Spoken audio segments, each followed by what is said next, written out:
Hello everyone, my name is Nick Pizzala and I do research on and with mass spectrometers. A quick scope to my academic background.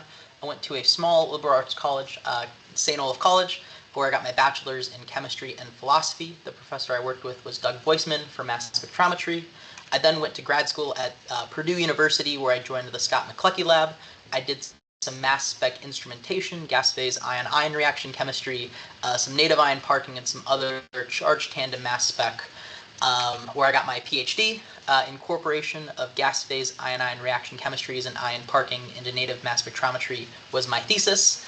And currently I'm a postdoc at the Georgia Institute of Technology where I'm working with Vicky Wysocki and her lab for instrumentation and surface-induced association for structural characterization and native mass spectrometry.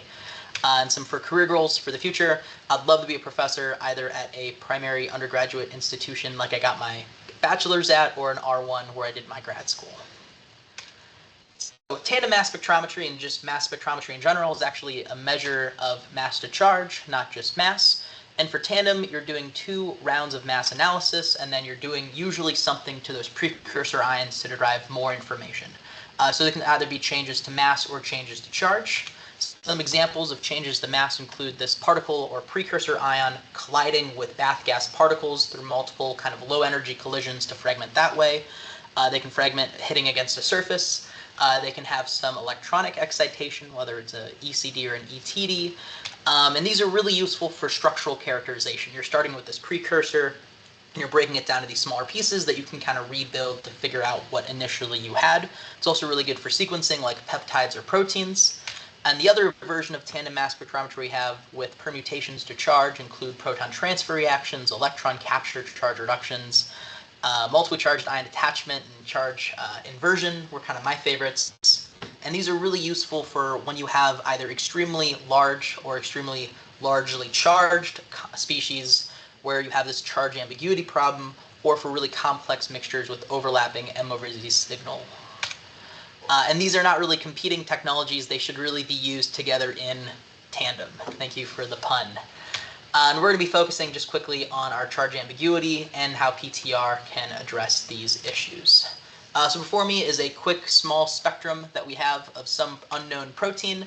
And what I can do to assign charge is I can just pick a peak and call it M/Z.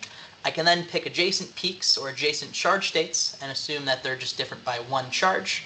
And I can solve this kind of system of equations to derive what the actual charge is. And I can also zoom in on each of these individual peaks here. So this one main peak is this full kind of distribution here. These are isotopes, primarily carbon-13 isotopes. And if I know that the M/Z difference is, for example, 0.2, and that's 1 Dalton difference, we know that there's some charge, and in this case it's a 5+ charge state. Similarly, we can also look at the M/Z difference between adjacent adducts. So sodium is very common when you use electrospray ionization for proteins. So we can, for example, say that the M/Z difference between this peak and this peak is really the mass of a sodium that's replaced a hydrogen. So it's 4.4 M/Z with 22 Dalton change, so we can get our charge state information that way. It gets a little more complicated the larger you go, and since we have to know the charge to actually get the M/Z to get the mass, it's really important we know what the charge is. So oftentimes when we spray something in native mass spectrometry, we end up with this kind of big blob, or even these smaller blobs. This is actually what we were going for in this one, and it's horrendous. There's no M/Z information whatsoever that's useful, so what we have to do is usually take a slice and do some charge permutations. And even for when it sprays really clean, for example, here's beta-galactosidase, we could see that here's a charge state assignment of 49+ in adjacent charge states, and here's a charge state assignment of 50+ in adjacent charge states, and they look pretty similar, and it's hard to really kind of assign the charge when they're this highly charged. The M/Z difference between a 50 and a 49 isn't nearly as big as a 4 and a 5+ charge state. So a quick intro to proton transfer reactions. In this case, we're going to be using pentadecafluoro 1-octanol, a proton-bound dimer of this species. And it's going to fly into our cation of interest in this case, and it's going to steal a proton. Proton's going to hop from one to the other. And through multiple iterations of this PTR process, we could see that what we're starting with on average a 48+ charge state in the native condition, we're able to push down to really the 15+, or even down to the 1+ or neutral if we let the reaction go on long enough through multiple iterations of PFO. So when we're looking at really big things, for example, so here's AAV. It's kind of an interesting thing in the pharmaceutical market right now. When we spray it, we actually have very little signal. We can isolate it, and we get this kind of giant blob of signal that we've seen before. And through a couple hundred rounds of PTR, we actually start to see these charge states start to separate. Zooming in on each of these, at this high M over Z region, we can actually see the 10 plus and the 11 plus charge state from something that started at 150 charges, and we get a pretty nice mass deconvolution of our empty particle, which is about 3.7 megadaltons. We have one for our filled particle that's 4.55-ish megadaltons, and then of course a mixture of the two.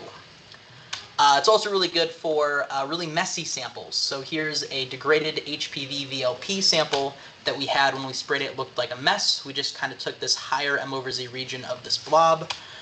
We then isolated it, and then we did our proton transfer reaction, and we're actually able to see multiple peaks for the monomer all the way up to the pentamer in this degradation product. So additional questions and that we can ask with our mass spectrometry that we've actually looked at is if I wanted to reduce this step in a larger step, so instead of just one proton at a time or one electron at a time, can we reduce by 10 or even 60 at a time? And we've done that through multiply charged ion attachment. Can I specify which M over Z or charge state that I'm doing the reaction and stop it there? We can. We call that ion parking. Can I line everything up in M over Z space and then separate it for the best separation possible? We've done that, and that's called Papa Mia. And can I even put more charges onto it instead of just stealing charges, or even invert the charge state, go from positive to negative or negative to positive? And we can do that through our multiply charged ion attachment. That's also charge inversion. So in quick conclusions, there's different techniques in tandem mass spectrometry aimed at deriving different information from a precursor ion, whether that's structural or just charge state ambiguity or charge state information. We can either change the mass, the charge, or both.